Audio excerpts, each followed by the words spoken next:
Komanda Msada. Ukuvirisa. Mzulu waseZimbabwe. So kala siyabavanisha then siyabapolisha. Why sujola nabobalisa 10 years ufuna ukungidivorce uchiti wakanyanya uyanginyanyisa.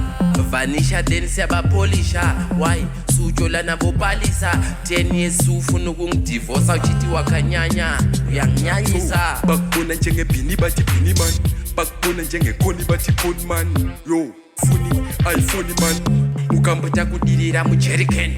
Bakubona njengebhini bathi bhini man, bakubona njengekoni bathi koni man.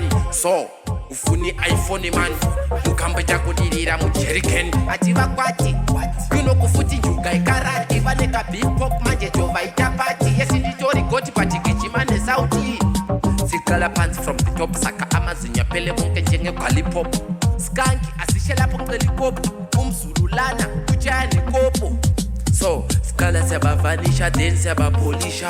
Why sujola nabobalisa 10 years ufuna ukungidivorce uchiti wakanyanya uyanginyanyisa. Vanisha then siyabapolisha. Why sujola nabobalisa 10 years ufuna ukungidivorce uchiti wakanyanya uyanginyanyisa. kiss pa chest varuhwa very fast, Baruwa 5k pa breakfast. tisati tatoverenga maposti. Pavanoti copy toti paste, pavanoti sawa toti test. When akakuraiti left, pamunoti 1 toti 50. Swaka pamunoti 230 pesti.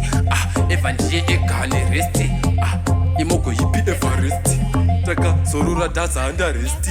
Dzaka ndakazongoburira gomba mbudzi mwarwane chinhu chinenge ndunzi kunzwa chandisinganzwisisi chirudzi chiwanda kumira vhudzi kona munhu wane chinhu pamfudzi aka iswa plaster. kala siyabavanisha then siyabapolisha. Why sujola nabobalisa 10 years ufuna ukungidivorce uchiti wakanyanya uyanginyanyisa. Vanisha then siyabapolisha. Why sujola nabobalisa 10 years ufuna ukungidivorce uchiti wakanyanya uyanginyanyisa. Bakubona njengebhini bathi bhini man, bakubona njengekoni bathi koni man. Yo funi iPhone man, ukamba takudirira mujerrycan.